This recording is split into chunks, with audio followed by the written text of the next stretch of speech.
LA is like nowhere. Everybody who lives here is lost.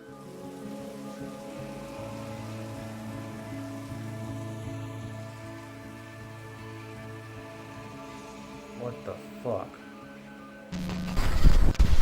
This is fucking nuts. Doc, are you in there flogging the puppy again? This film's called Nowhere because it's exactly what it does. It goes nowhere. It could have been called Nothing because it does nothing. Now hold on before you shit your pants and think that I'm hating on this movie. I do not hate this movie. I don't understand everything about this movie, but this is something, okay? Bitch!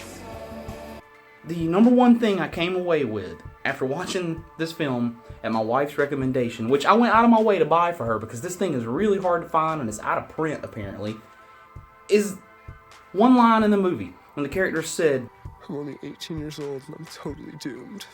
That is the entire message and that is all you really need to know. Imagine a journey through your adolescence, but let's take Dazed and Confused and make it even more fucking condensed and get rid of really any actual substance. Just go with being fucked up and wondering why you're here and leave it at that. Nothing more. Dance through that prospect with countless characters in countless scenarios and various environments. Throw in a fucking alien or something that's vaporizing people. What do you think, Dingleberry? Throw in questions about your own sexuality. It's not like I'm gay or anything. Probably religion somewhere. I don't know. Think about heaven. Concentrate. Throw just everything in a fucking bowl and see what sticks, and that's kind of what you get with Nowhere.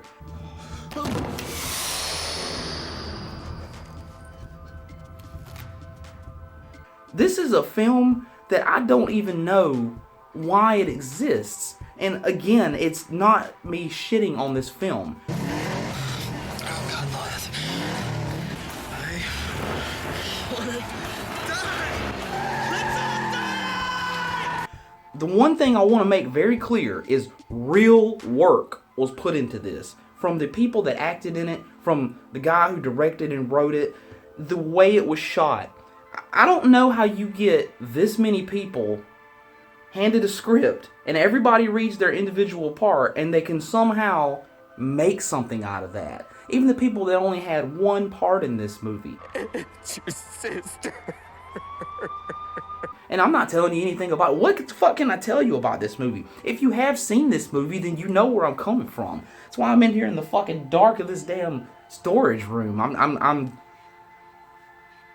I don't know what I am after watching this movie.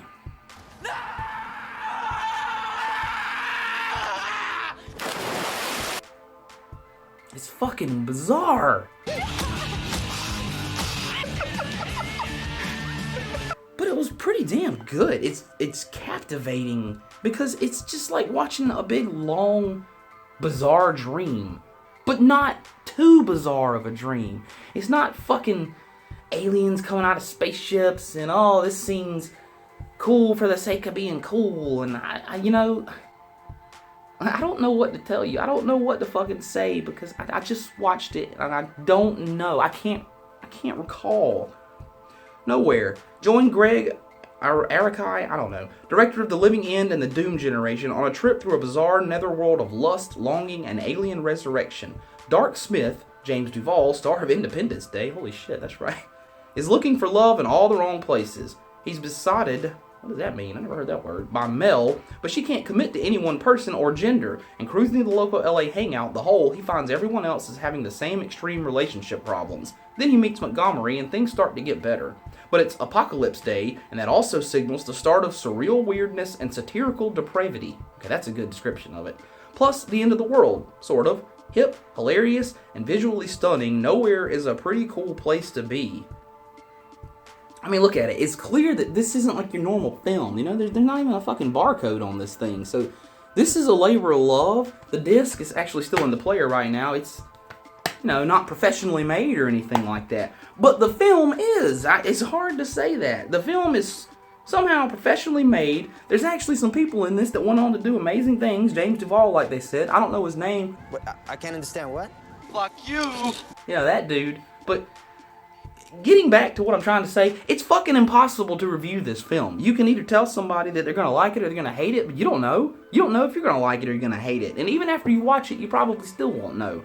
What I'm really trying to tell you is, it's worth everybody's 78 minutes down there. If you got 78 minutes to spare, you can get your hands on this bizarre-ass film. You should give it one watch, just to see what the fuck I'm talking about. I can't explain. Well, it's a little surreal, I guess. Why it makes you want to keep watching even though you have no idea what the hell you just watched. Entire scenes will go by. Hey, Älskling, hur har du det i skolan idag? And I won't remember what the fuck I just saw. Not because it sucked, not because it wasn't interesting, but again, it's like just a fucking dream. You're just going through the motions of another person's psyche or something. I don't even know what the fuck I'm trying to say about this movie. I just want you to know that this is the weirdest fucking thing I've seen in a long time that actually still has substance to it. Let's take Dazed and Confused and make it even more fucking condensed and get rid of really any actual substance. You know, it has a message, but sometimes you don't have to be able to know what that message is. You don't have to be able to tell another person, this is what it was trying to tell you if you didn't get it. Sometimes you just gotta watch it and be lost in it. Nowhere's that kind of movie. Nowhere's the kind of movie that I can't find anything really bad to say about, but I also can't find anything so amazing I want to praise it. It's just a very bizarre piece of cinema that has its place. It belongs. And honestly, it has a short film, like, indie feel, obviously. I mean,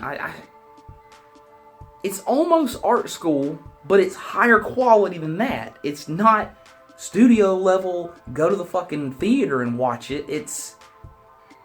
I guess it's perfectly described as buy this fucking thing because somebody printed it and it wasn't mass produced, because it's just not quite that kind of movie. You're not gonna fucking sell this movie in Target and Walmart, okay? I mean, you turn this thing on,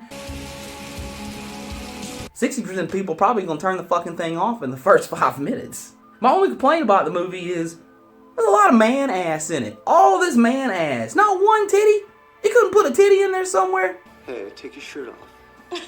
Come on. But that's my only complaint, and that's just me being a fucking dude, so what do you expect?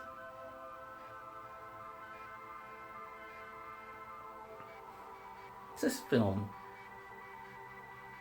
The reason I'm talking about it is because I just couldn't stop thinking about it. I said last night, I don't even know what the fuck I'd say about that if I was going to make a review, but I think I can really just sum it up with the idea that it's a bizarre-ass journey through the realization that we're the last generation, or we were the last generation, who realizes that it's all over after us.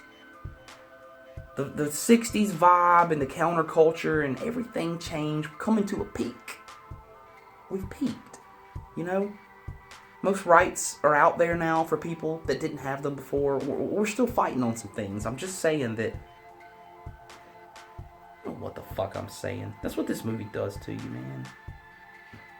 And you guys are still here after that. I appreciate it. I want you to know something. That it's been a long 3 months and I know I haven't did anything. I've been spending some time with my family. I've been kind of sick and dealing with my own business. That said, got a really good review coming up soon for you.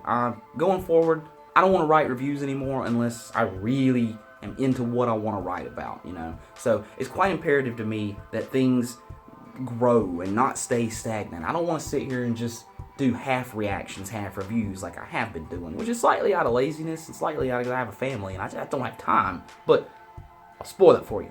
Ghost World, one of my favorite movies of all time. Rewatched it the other day, rewatched it again, and it just it spoke to me in that way that I knew, okay, I got to talk about this movie. I've actually already written an 8-page review of it with points, you know, this time instead of just going through the motions of the movie, which I've done a lot, I'm guilty of, I know, and I'm sorry. I do go through the movie, but I actually do give my points on what I like, well, there's very little that I don't like, but what I like, why I like it, how it works, why the characters are blending together. But unfortunately, this is about nowhere, and we'll get to that one next time. So hopefully, if you want to see that, let me know down below in the comments, and I will start working hard on it. In the meantime, if you find this fucking movie, if you're curious, I got it on eBay. You can get it on eBay too for like $10. Don't get me wrong, it's not $30 or anything, but just fucking A, man. Fucking A.